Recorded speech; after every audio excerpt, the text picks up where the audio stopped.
All right, so for everybody who's joining, thank you so much for being with us today.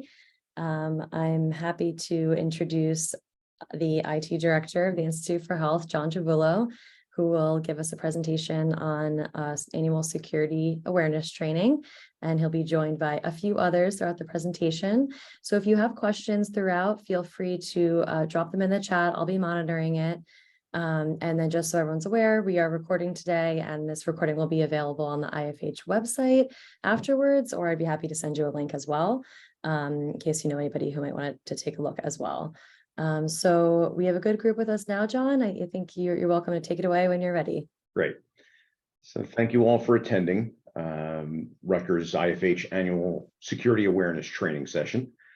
For those of you who don't already know me, my name is John Javullo. I'm the IT Director for the Institute, and I've been a cybersecurity professional since 2006. One of my goals has always been to break security out of the tech silo and expose it in an understandable and relatable way to the non-technical masses that use computers. But this is part of our requirements for maintaining our compliance with HIPAA. So a little background on me. Prior to joining Rutgers, I have held senior technology leadership positions in the pharmaceutical and defense sectors. I've been 100% responsible for the security posture of several companies with a background in network engineering, systems engineering, cybersecurity engineering. I hold a top secret security clearance. I hold an active CISSP certification. I have held the designation of ISSM for surveillance and weapons systems for the DoD. But most importantly, I have been the victim of cybersecurity crime on 2 separate occasions, both of which were very unpleasant. So I can speak from experience that this is a very important topic to cover. A little background on that. I worked at a defense contractor company, and when I moved on, that company had been the victim of a phishing attack.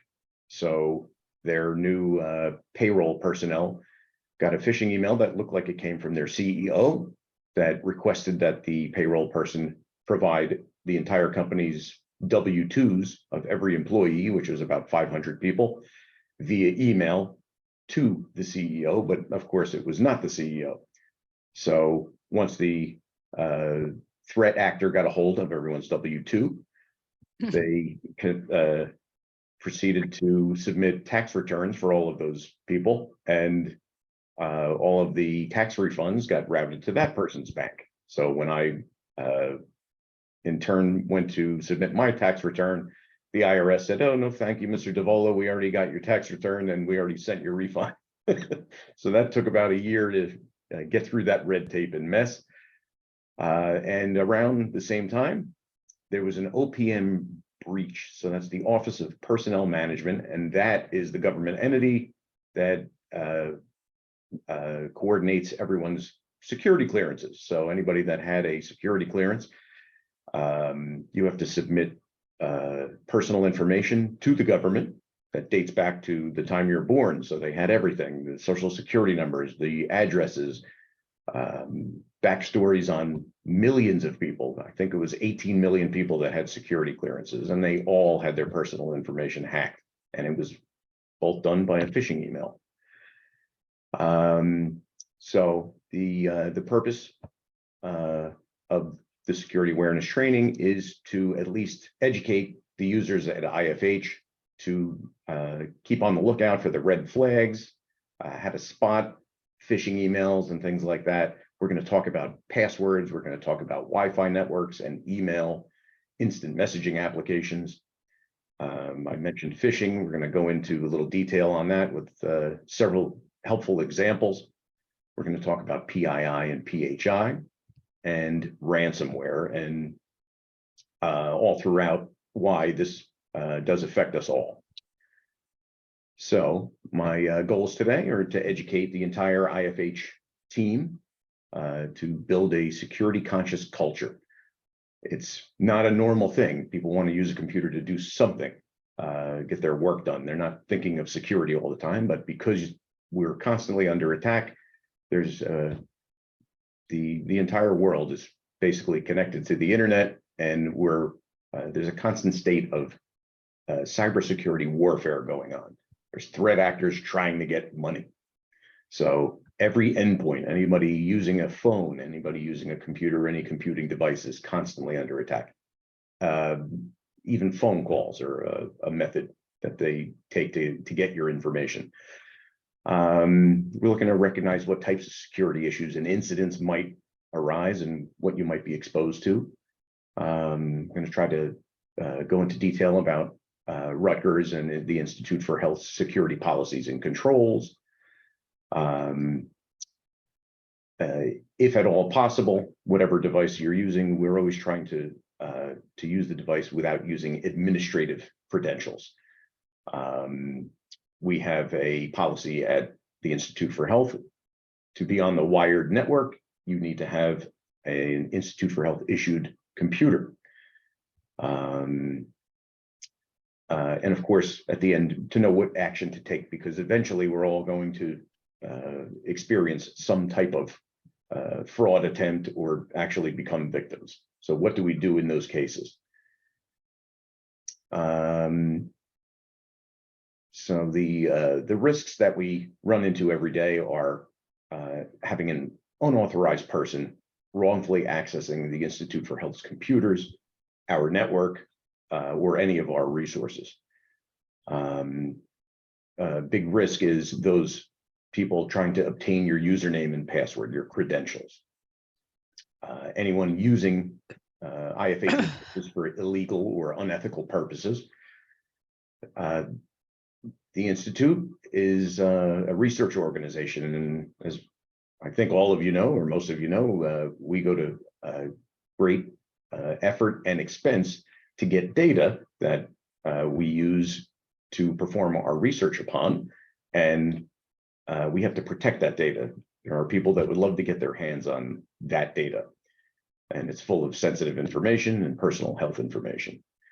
And of course, for more than 3 decades, we've all been dealing with computer viruses and worms and Trojan horses and things like that.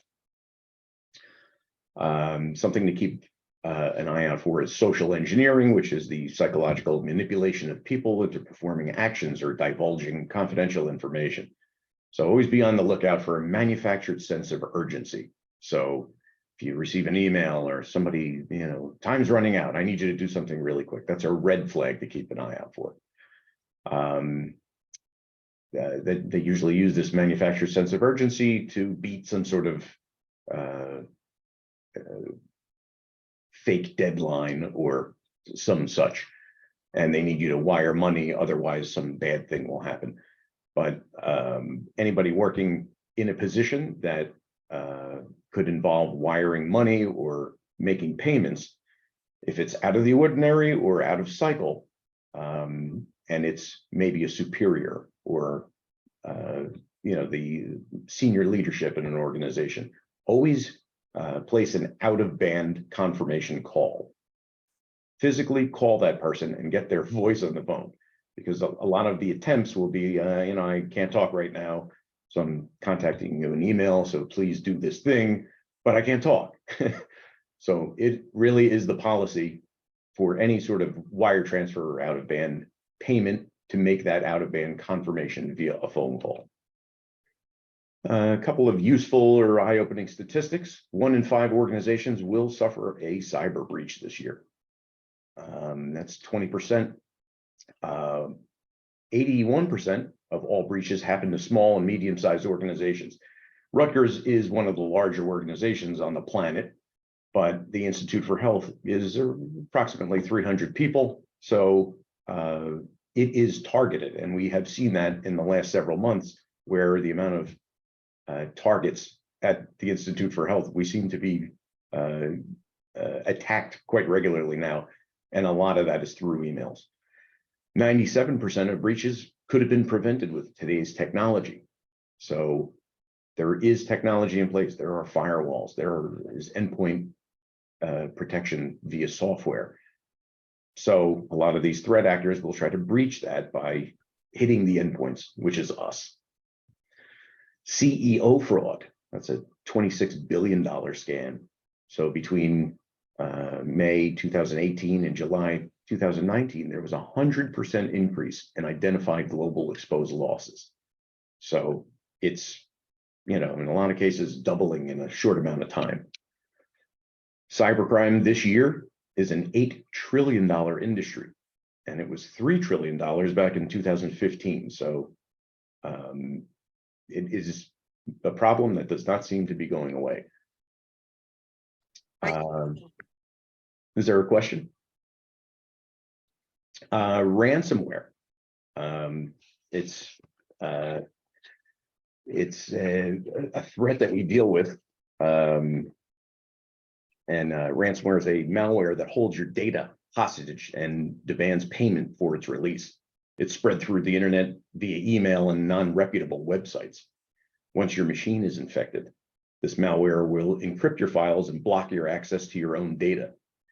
This is known as cryptoviral extortion, and the only way to break the encryption is to pay a ransom to gain access to your own files. Victims that have sought my help seem surprisingly willing to pay more than $1,000 to get their data back. And unfortunately, by the time your machine falls victim to the attack, the mechanism to pay the ransom is no longer available. It's also ill-advised to pay the ransom to the cyber criminals because they may simply take your money and not bother to give you the encryption key. So it does happen. It is a threat, and being prepared is the best defense. Back in, I believe that was 2019, the entire city of Baltimore was down because they got infected with a ransomware virus, took down a whole city. In 2021, a ransomware attack took down the Colonial Pipeline, an oil pipeline system. And they had to give in to the demands and pay the group over $4 million to get operations back up and running. And just last month, our esteemed members of Congress had their personal health information stolen from a breach. So this is something that is happening quite often. I'm going to pass the baton over to Guy Albertini, who is our Chief Information Security Officer at Rutgers, and he's going to talk about some assets and threats. Thanks, John. Appreciate the opportunity to be part of IFH. And I want to piggyback on what you were talking about in terms of risk. So I want to talk about some components of risk. Two specific components that I'd like to talk about is assets and threats. And as the slide indicates, I firmly believe that when you don't understand the value of an asset, there is a high probability that you will not recognize a threat to that asset. I also believe that as we work together to understand the value of these assets that we work with, I'm confident that we will be better positioned to recognize those threats without targeting our assets. So from the perspective of a threat actor, a threat actor is different from a bad actor, by the way. So you hear the terms threat actor and bad actor. Not every threat actor is a bad actor. You can be a threat actor because you accidentally clicked on something or accidentally allowed a threat actor in, or you accidentally did something. That doesn't mean you're bad. I want to make that clear.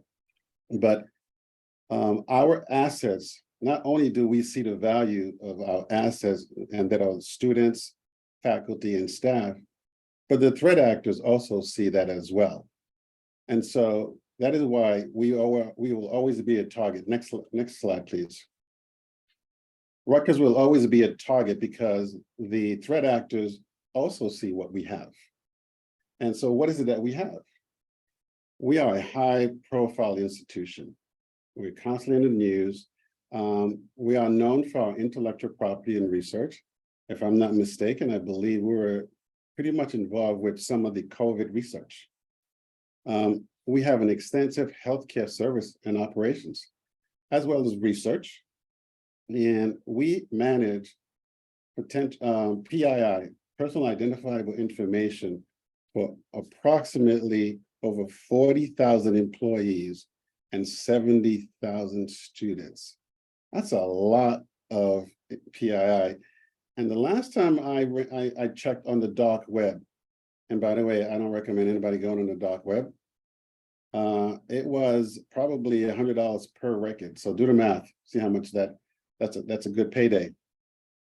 So as a targeted institution, it's imperative that we understand the assets we all work with and the values from both our perspective and the perspective from the threat actor. To that end, I want to talk about some of the assets that the threat actors could be perceived as what we have. So faculty and staff. But before I get into assets, I like to always define stuff. So an asset to me is just anything that has value to an organization, to a person. So I want to set that straight up front. So some of the assets from a threat actor's perspective is student, faculty, and staff. So you may not say, why is that an asset? Well, you know, if we didn't have our students, we didn't have our staff, we wouldn't be here. So we need to understand the value that these assets bring to the university. I always like to use, let's say, Bill Gates or Steve Wozniak. These are giants in the computer industry. If they worked here, I believe enrollment would vastly increase. So what if we didn't have the resources? What if we didn't have the infrastructure for these types of individuals to be here to attract those students? So we have to recognize the type of faculty we have attracts certain students. Do we have the infrastructure, and are they targets? So we need to understand that. Our stadiums, more and more, stadiums and arenas, more and more, we have connectivity requirements. Now you can just go get a hot dog. You don't even need cash anymore. You just use your phone, Apple Play, Apple Talk, and all of that stuff, and suddenly you have a transaction. Is that protected? We don't know. We need to make sure that those assets are protected, because guess what? The threat actors are looking at those assets to exploit those vulnerabilities. Power grids. Who knew that we now need to protect our power grids?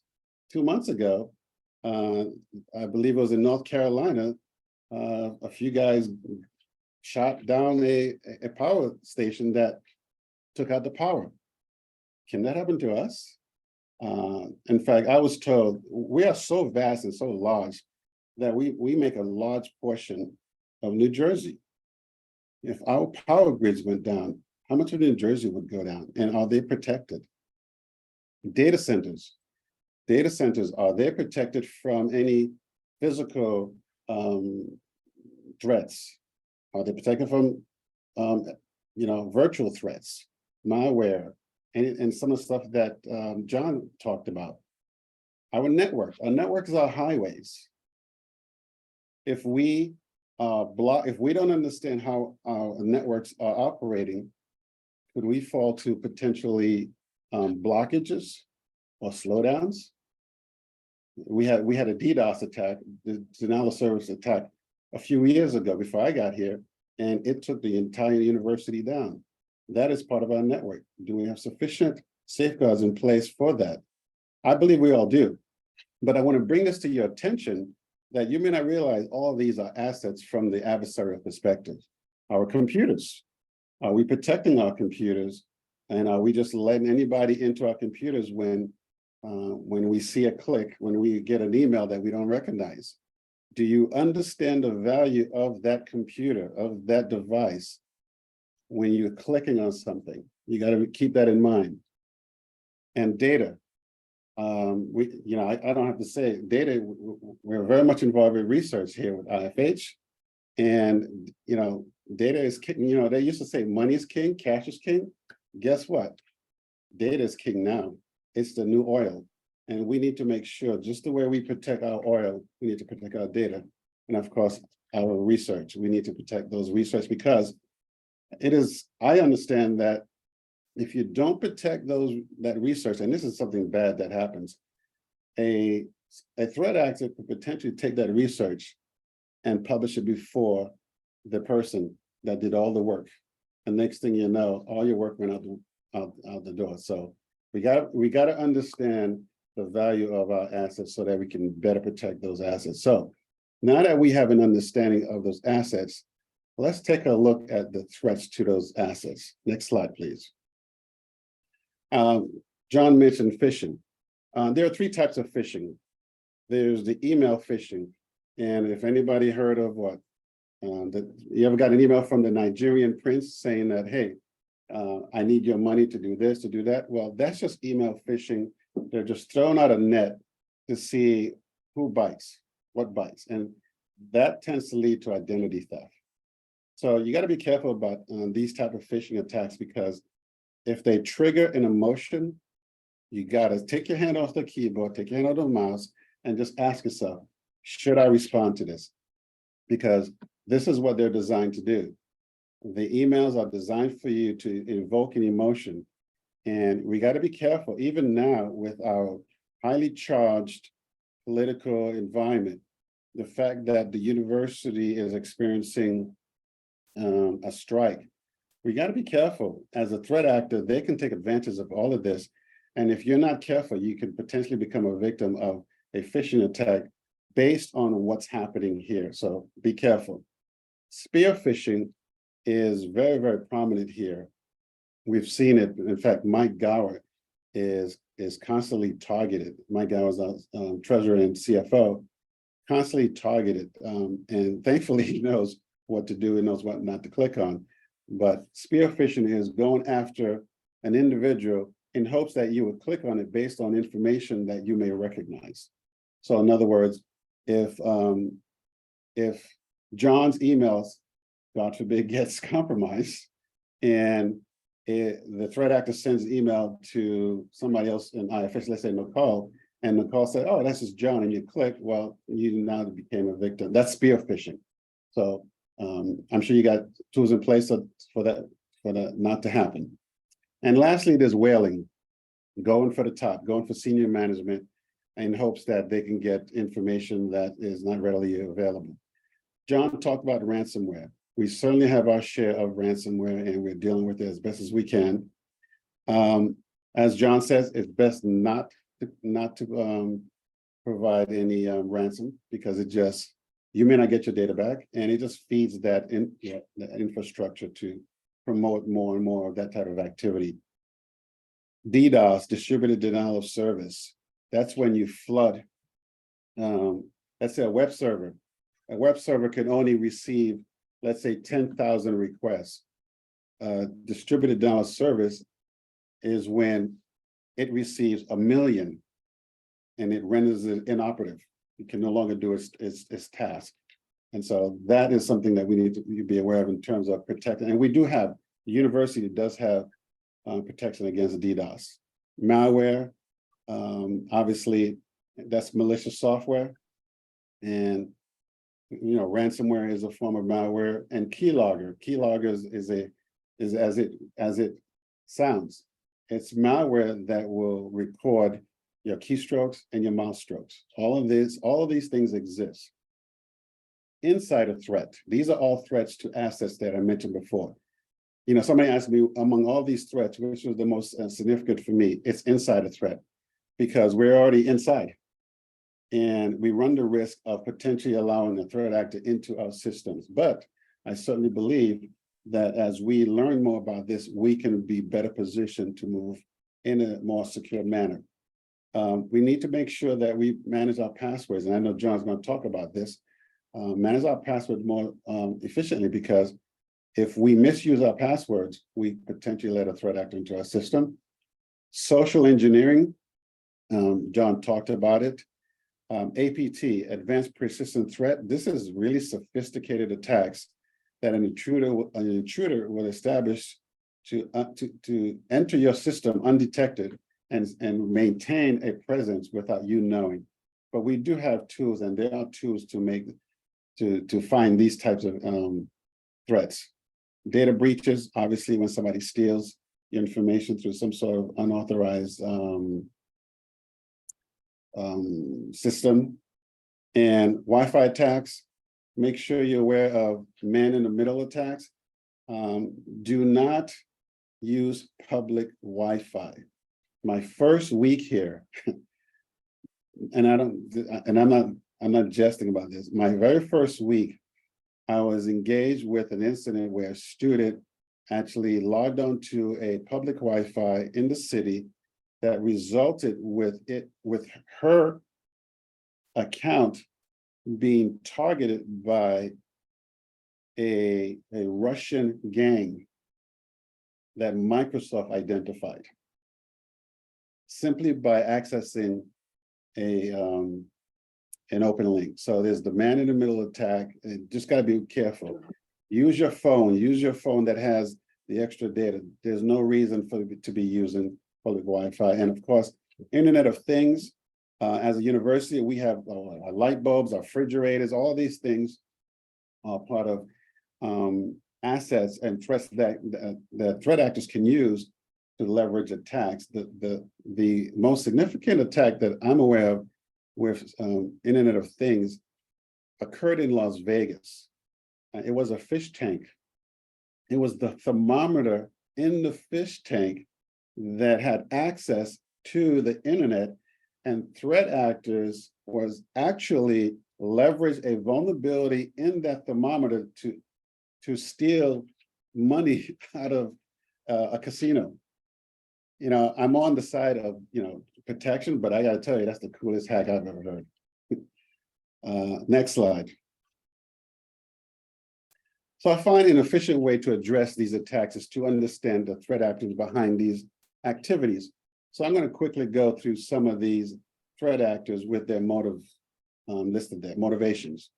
So nation states, these are threat actors that use their technology and skills to facilitate hacking, sabotage, threat, misinformation, disinformation, and other operations on behalf of a country. And as you can see, the motivation is geopolitical.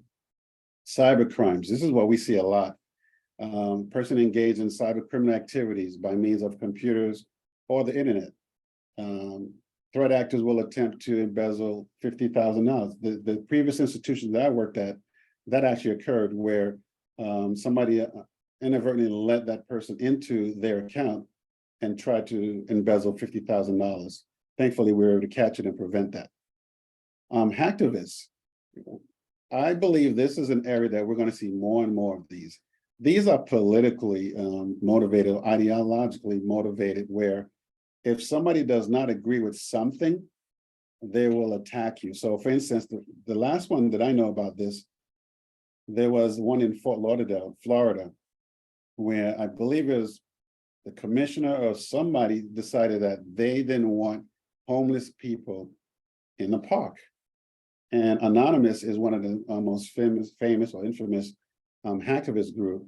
They actually attacked that that department to a point where they rendered it inoperative, and they changed it. They had to change it so that they can allow the homeless people into the park. So they reversed it. So these were ideologically focused. They didn't like what happened, and so they attacked the individual, the department. Can that happen here? Absolutely. We need to be careful about this because we're involved in so many different things, and this is an area that I'm definitely keeping my eye on. Terrorist group, unlawful attacks of threats against computers for political reasons, and of course, it's for ideological and violence. Thrill seekers, we used to call these script kiddies. I believe this was one of the reasons why we experienced a DDoS attack a few years ago, because somebody probably wanted to see, well, let's see what kind of security tools this university has. We have to deal with that. So these are some of the threat actors. And lastly is a threat actor.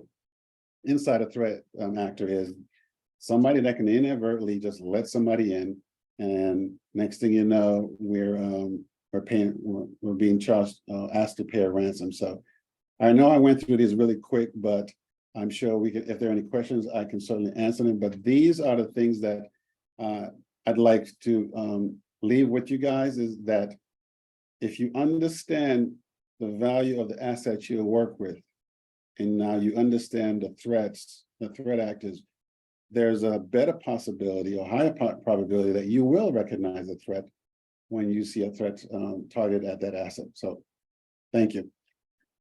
Next slide. I think John. I appreciate it. So we've spoken a little bit about passwords. I'm going to go into a few slides with recommendations and helpful hints. So your passwords,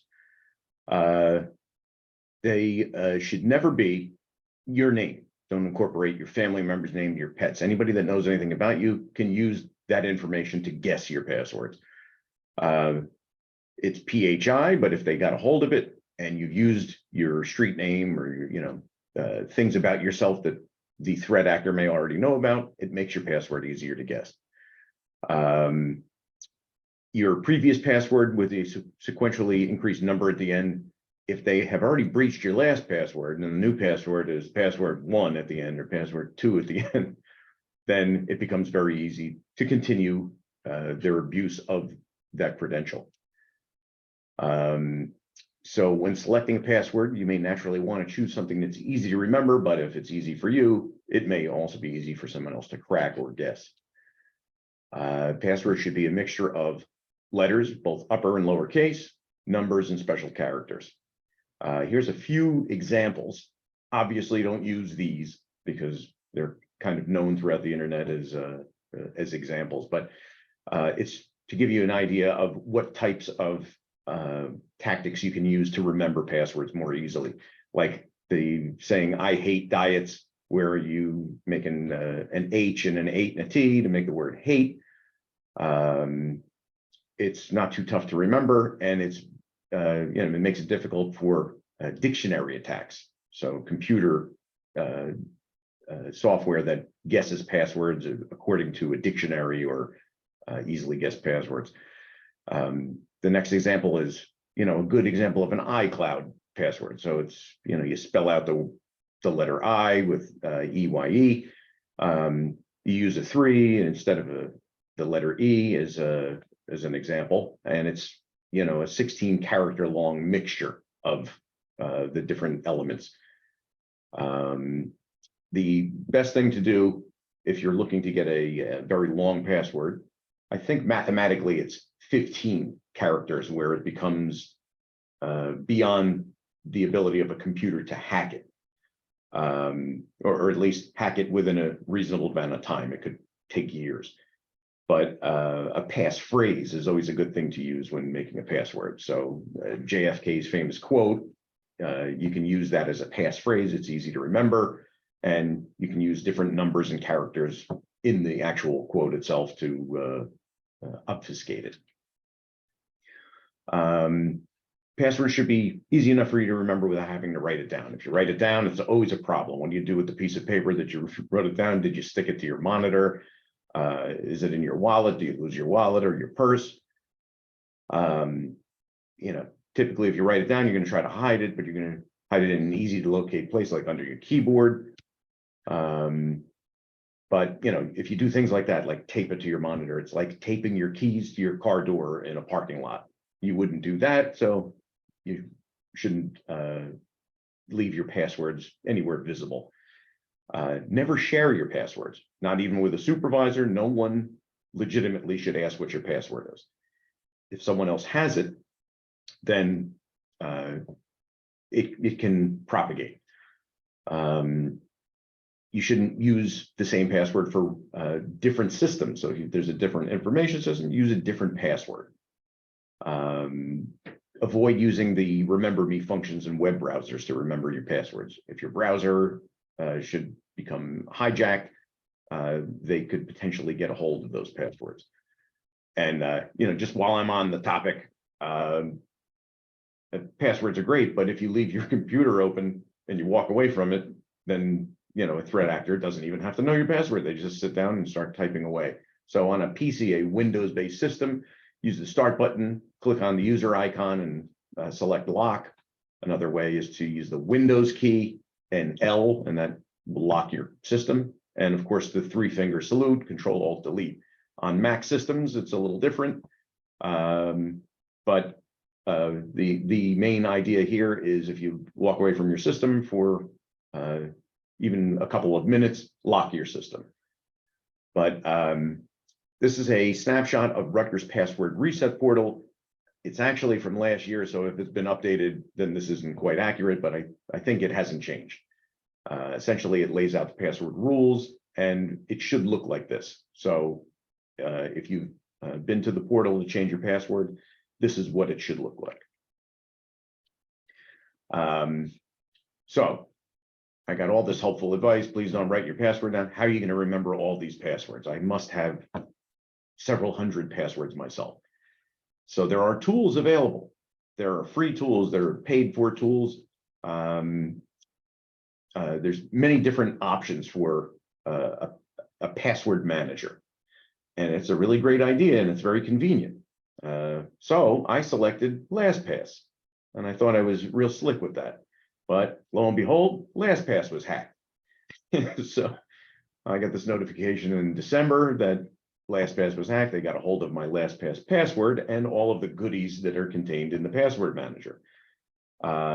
Luckily, I had, had a few tactics to avoid the fallout from a hack of the actual password manager. So here's a tip: if you're using any of these systems, never include your entire password, just in case it gets hacked, which happened to LastPass.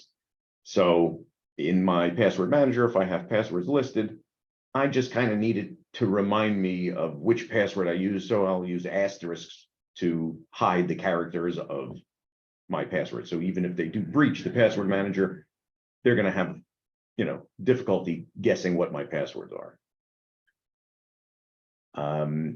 So with passwords, we've talked, several slides about how easy it is to hack them, how common it is to hack them, people writing them down, sticking them under keyboards, taping your keys to the car door. People do these things. So passwords do have a weakness.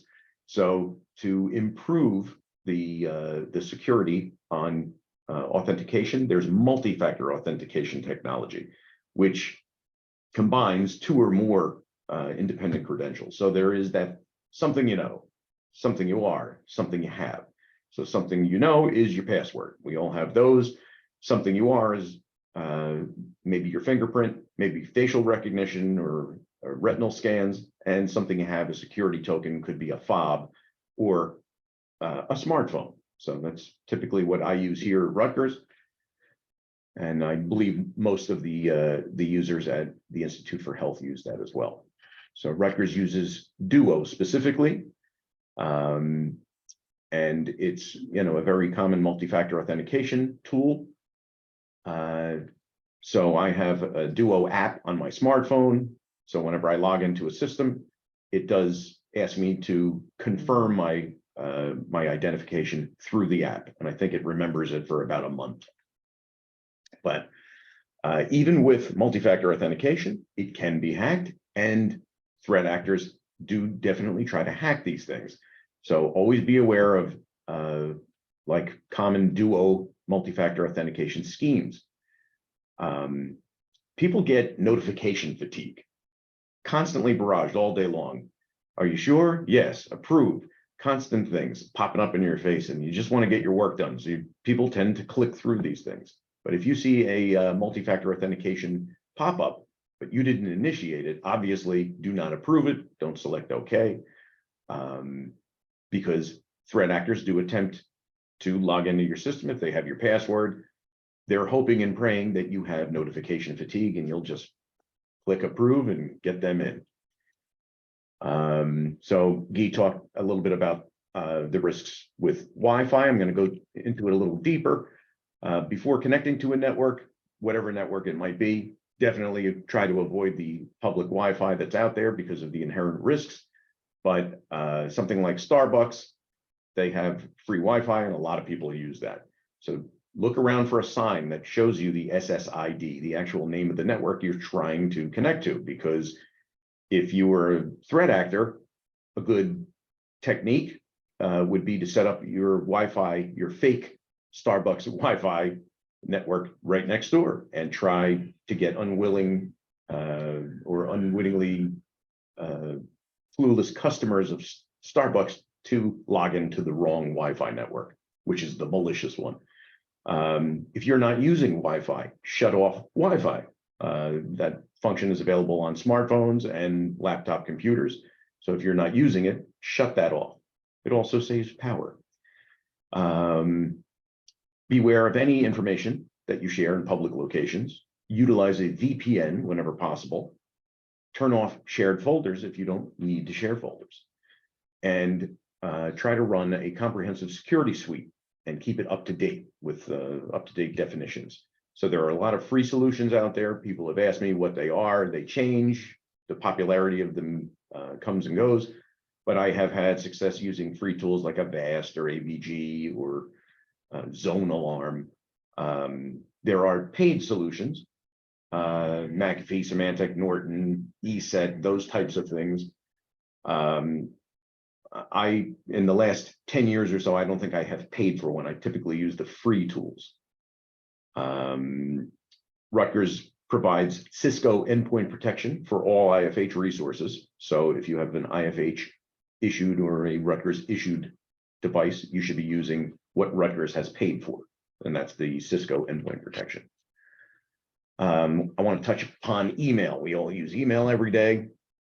It seemed to be a very simple process where you initiate an email, add a recipient and send it, and it ends up in their inbox. But what actually happens with email is it goes through a whole network of different connections. So it goes through at IFH, I'm here, I use a computer, I have an email client, it goes through the network, it goes through routers and firewalls and switches, it gets to our cloud provider, which is Microsoft Office 365. It goes through there. If it goes outside of the university, it might go through all of the other networks to get to my recipient's email. So all along that path, it goes through intermediate computers before reaching the final destination. So that creates the possibility for an unauthorized party to intercept and read messages, which by default are not encrypted. So emails are just clear text through the internet. So by nature, not secure. So if you were going to send sensitive information via email, you should encrypt that email. So if you're going to send PII or PHI or HIPAA sensitive data or any proprietary information, that should all be protected. So it should not be just emailed through the internet.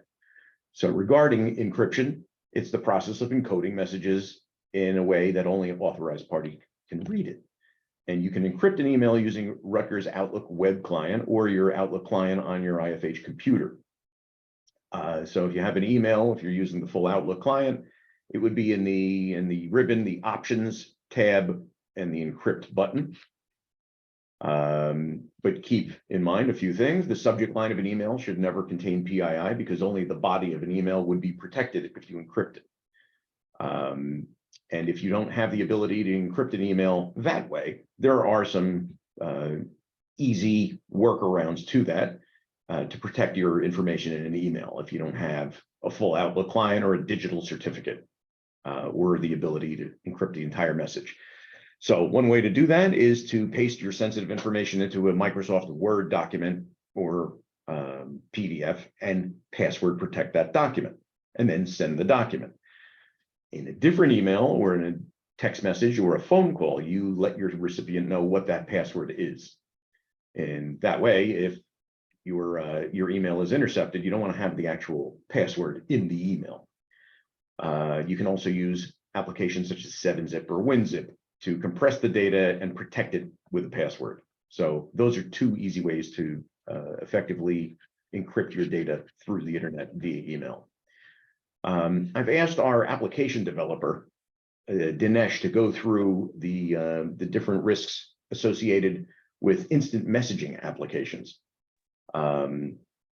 Different groups throughout Rutgers use Slack and Microsoft Teams, and there are some risks associated with those. Dinesh, can you provide some guidance on this? Definitely. Thank you, John. So as we use Slack and Microsoft Teams widely for our day-to-day communication, it is important to cover some do's and don'ts for it, and we will shortly jump into that. So we not only have Slack and MS Teams, there are other communication messaging systems as well. But yeah, definitely Slack and MS Teams is widely used throughout IFH as well, and throughout Rutgers, OIT, and other institutions as well. Now, now why we have two diverse system, like primarily, and the choice is basically based on platform compatibility, ease of access, response time, features, integration, external collaboration. So there are a lot of things that comes into the picture while selecting one or another. But right off the bat, I want to convey one message. These are instance messaging applications. Do not share any sensitive information on either of those. Although MS Team is more secure than Slack, but also at the same time, when it comes to the integration and external collaboration, we widely use Slack. So be cognizant, that is very important. And specifically for IFH, as we work on sensitive information, our research basically mostly focus on PHI, PII data. So it's very important for everyone to pay attention to this, even small things around us. So so a few of the points here, these platforms may not comply with data protection laws and regulations for archiving and storing communications and chat. And this varies based on plan that we purchase. For Teams, we have definitely more storage, free licensing, all that stuff that comes with the Microsoft 360 package that we have. But I would still prefer email over Teams while sharing PHI, PII, any project-related files whenever I need to share with the teams. And there is a reason for it, because ultimately, down 1 year or after, when someone leaves the company, office, institution, to recover or to find the information, it's easier to collect from email than this messaging applications or the or the other instance messaging applications that we use. So always prefer email or this instant messaging applications for sharing sensitive information. And there are other things as well. So because there is a risk in this application, as we have a lot of other external integrations, right? We use project management tools that we integrate with this communication channels, like because we want to share the status, alerts, and all this stuff. And then those integration adds additional security risk, because each integration, whenever we integrate with this instant messaging applications, needs to also have encryption enabled when they communicate via REST. So the REST communication or the API call that happens between these two applications, it needs also to be encrypted, and also not only encrypted, but also they should contain valid certificates. So it gets challenging, right? So, this application looks simpler in one end, but there are a lot of other things that goes behind the scene. Again, so it's for us, as we communicate day-to-day activities, communicating simple things like reminding someone, and then for managers, for the PIs, it's easy in terms of monitoring, although not everyone will prefer to do that, but these are some of the benefits and why we have different set of applications. John, if you can go to the next slide. So here's clearly listed some do's and don'ts. Again, these are pretty similar points. Avoid PHI, PII, any other personal identifiers on Slack. Refrain from uploading any project or study related files. Do not share your login credentials. And that often happens sometimes. Say, hey, I'm not able to log in and this is my username. No, that's not a good idea to share on the instant chat messaging. You should set up a call and do through the proper channel, or you should meet in person. We are like every day there is someone in the IT office to cover and take, solve your questions and requests. And again, protect any other sensitive information being shared on Slack. And I will say, and again on Teams as well, although Teams has a little bit more additional security, we have some BA agreements in place, but still avoid that, because in long run, when you need to find something, it's easier to find that in email, aggregate that information, and even transfer it, hand it over to someone else. And that gets complicated on this instant messaging applications. Now, what to use? So we do have randomly generated reference IDs for literally almost, now again, this might vary based on your use case, for at least within the IFH on the research applications that we have, for everything, including participant, family, household ID, even addresses, we have the random generated reference IDs for them. So whenever you have some request, you need to instantly communicate with application developer, any other person that, hey, I need something, right? I need to do, I'm not able to log in, I'm not able to access this participant. So use reference IDs if you need to. While communicating and asking to work on some information. Again, so we, as it's more challenging for specifically, I would say IFH, because IFH, we have the runtime infrastructure, applications, all majority of the things are built in-house.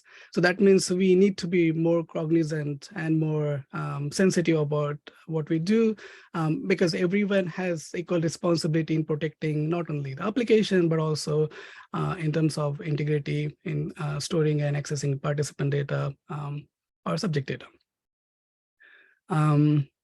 Again, the last polling point covers that. Use Outlook. We have very sophisticated system that we already purchased license for from Microsoft.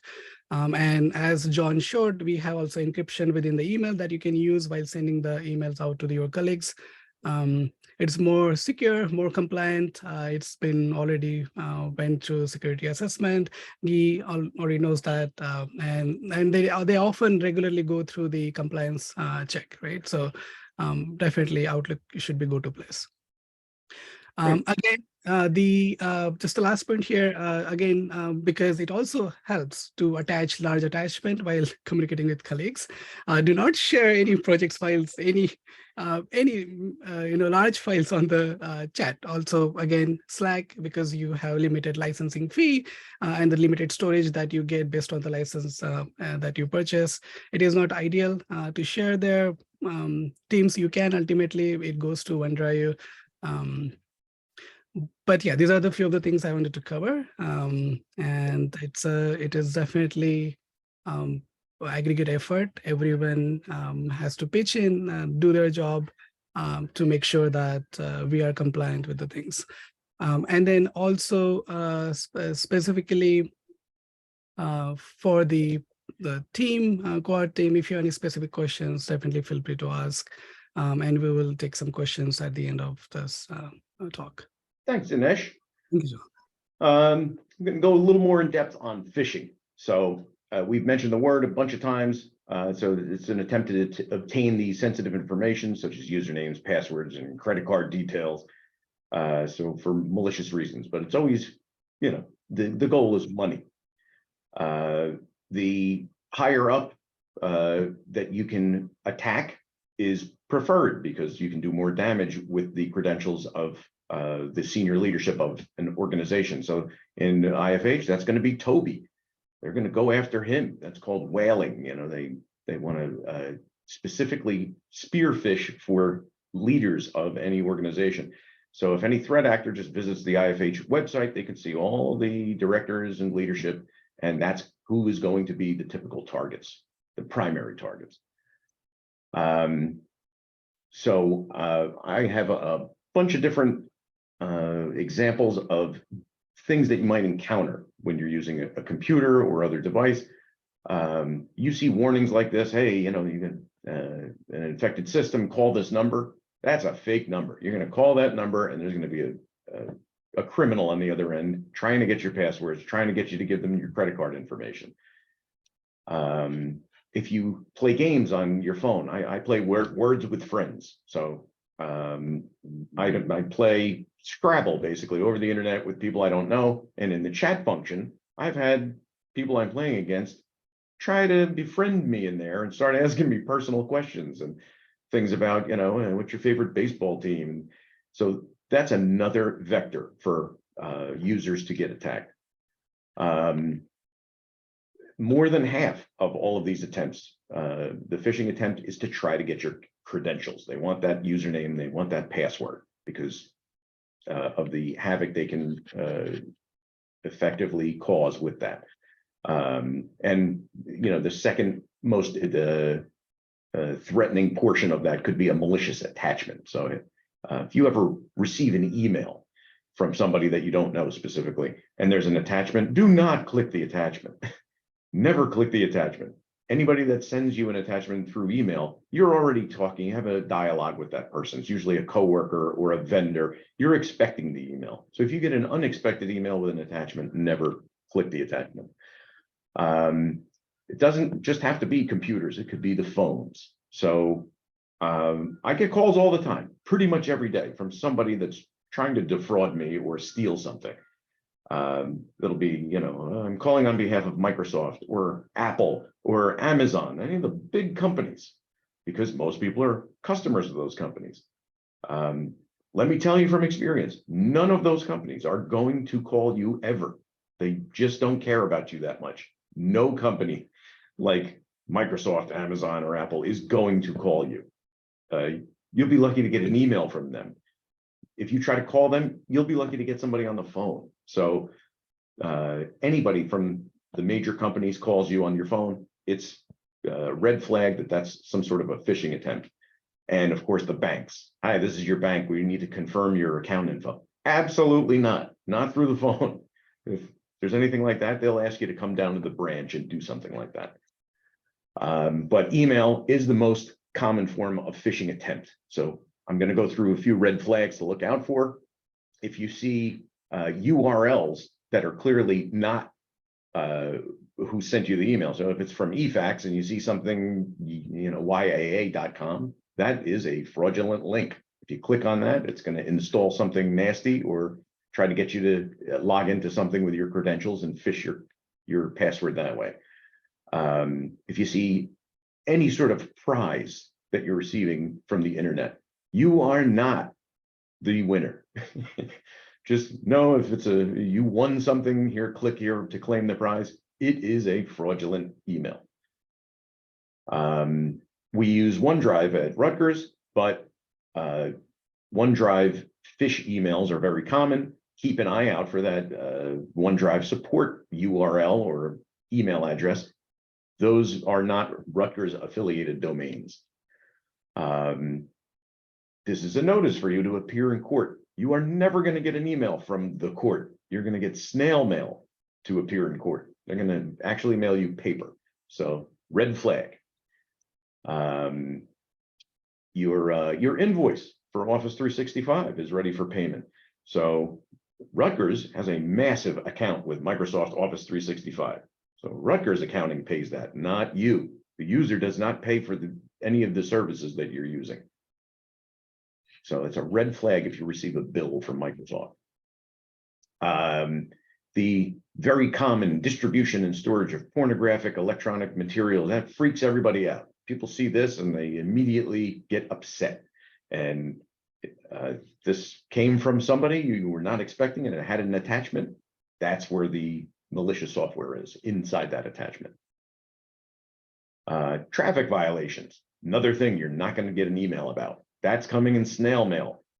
They're going to mail you paper about how you went through a traffic light with a picture of you. That's how those things are disseminated, not via email. Hey, John, sorry, just Yeah. real quick. We technically have just until 1 o'clock. Okay. But we can stay on if anyone is available to stay on, please do. And then we'll have the recording available for anybody else too. All right. Sorry for running long. I tend to be long-winded on these things. Every year I do this, I add more examples of things that you might see in email.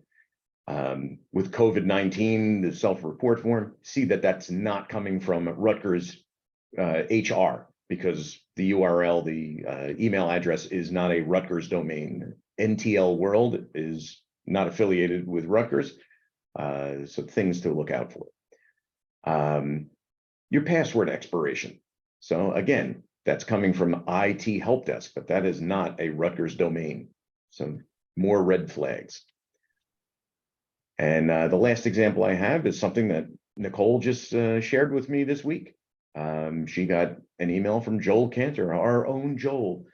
And it's a very telltale attempt to get her to probably wire money someplace. Do you have a moment? I have a request I need you to handle discreetly. And I'm in a meeting now, so I can't talk. So don't call me. Just let's talk on email. So that's red flag.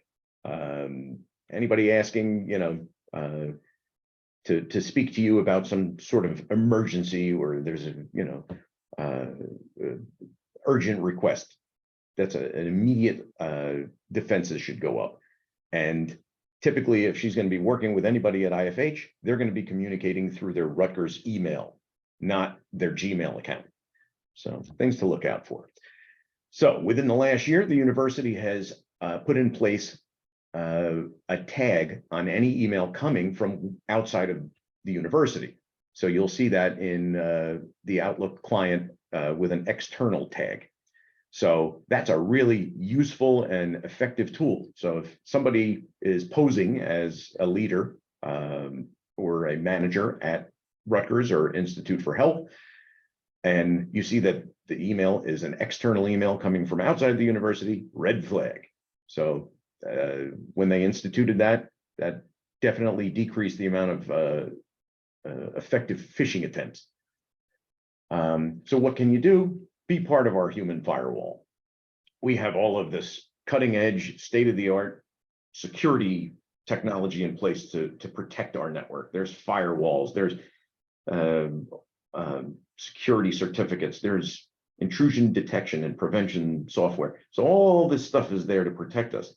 But the number one vector in is the users. So our endpoints, all of the employees, all of the students, the two incidents where I was hacked personally happened because one person was a weak endpoint and the threat actor got in that way, via phishing. Make sure you keep all of your software current with the latest patches and security updates. So if you have home systems and you have that old Windows XP machine, the old Windows 7 machine, do not use it. It's time to retire that equipment. But if you want to continue to use it, do not do any banking. Do not log into any systems with your credentials, and abide by Rutgers acceptable use policy. Avoid non-business websites while working within the network. Don't attempt to bypass our firewall or web filter. If those things are in place, don't try to thwart them by working around it. They're there for your protection. And when conducting Google searches or any sort of search through a search engine, avoid clicking those advertisements that you see at the top of your search. So if I was looking for a MacBook Pro, everything at the top of that search, all the results are going to be sponsored or ads. And if you click on those, they take you to a third-party site, which might be a bad website with malicious software that tries to install a browser plugin or something like that. So anyway, that kind of brings us to the end of the presentation. Knowing which action to take. Should you receive a phishing email or any sort of fraudulent attempt to breach your computers or your credentials, forward that to abuse@rutgers.edu. That's official policy. It's also helpful if you forward it to us in IFH IT. That's computing@ifh.rutgers.edu. So if you fall victim to a phishing scam or you see a phishing attempt, if your computer becomes infected with a computer virus, or if you unfortunately fall victim to a ransomware attack, definitely let the university and IFH IT know about it. And one last thing about those ransomware attacks. If it happens to you, it's too late. There's really nothing you can do at that point. So always make sure you have a backup. Make 3 copies. You have the original version of your digital information, make a copy of it, put it on another device locally, and then send one off. So if it's your home and you have sensitive tax document information, make sure you have a copy of it, maybe even print a hard copy of it. So in case you have a ransomware attack, you always have that backup. And backups should be automated, because the human condition is to not remember to run a backup, on a regular basis. But that essentially brings us to the end of my presentation. Were there any questions in the chat?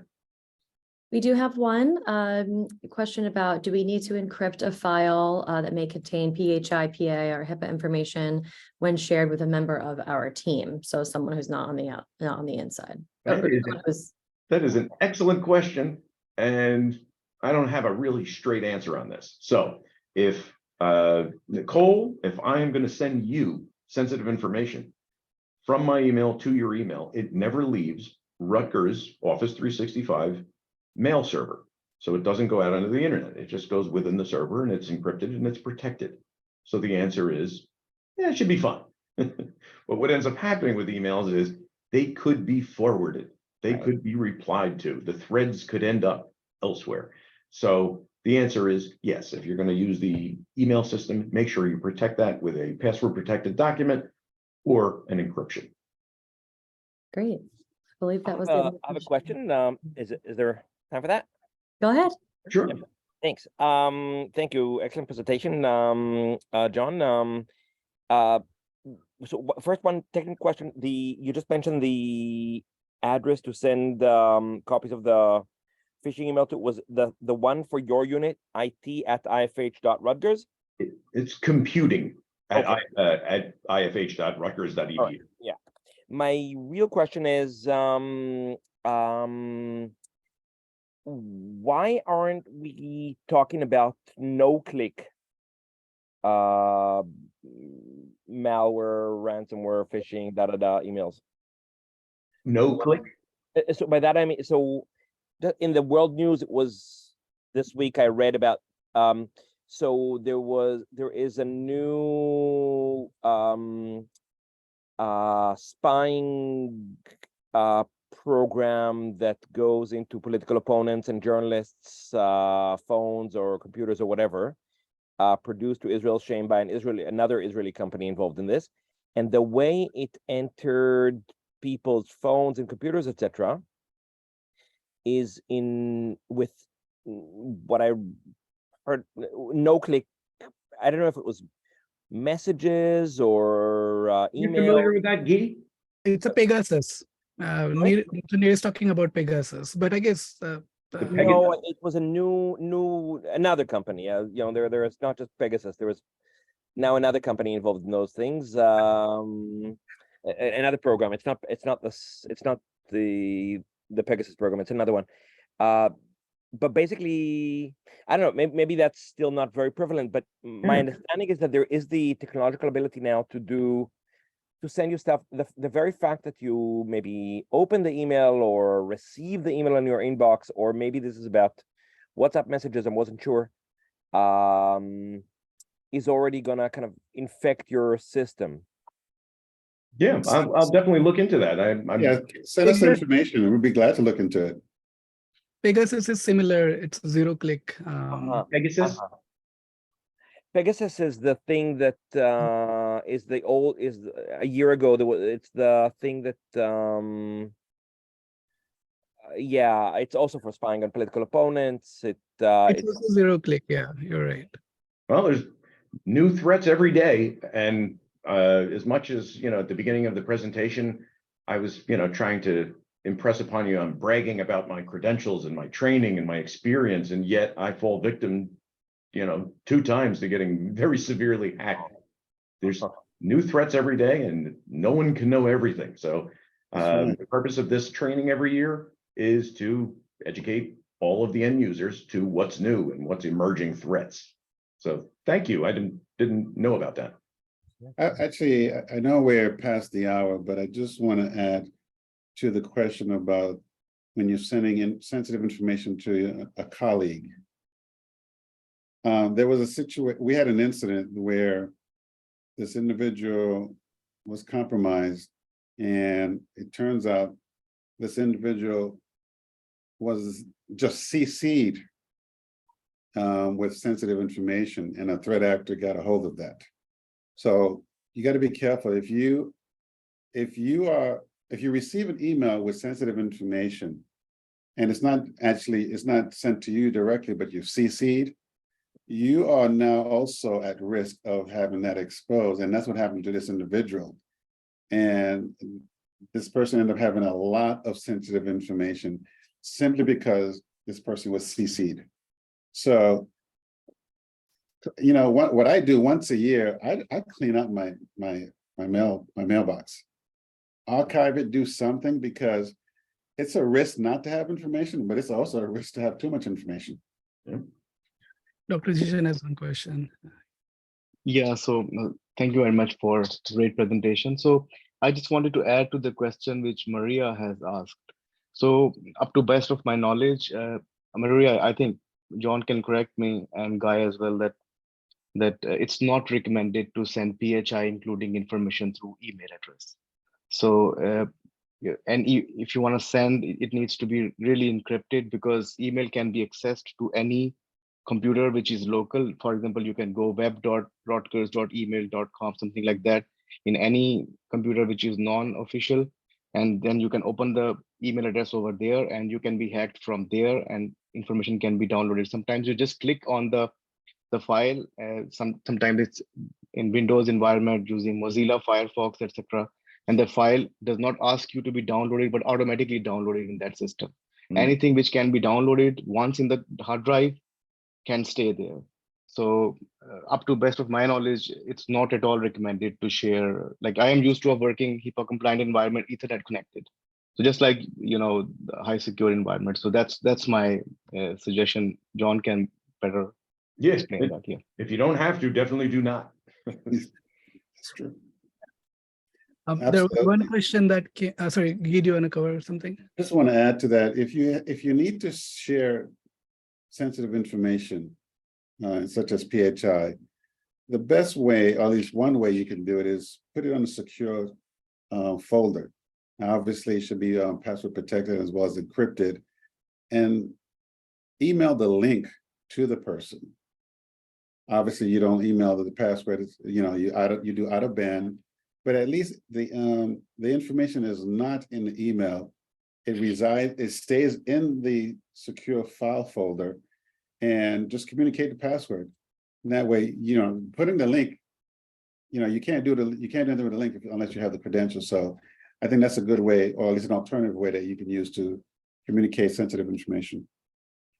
And also, you know, normally, you know, when you are sharing some information in-house, you're mostly working with your team. So you don't need to even share the link.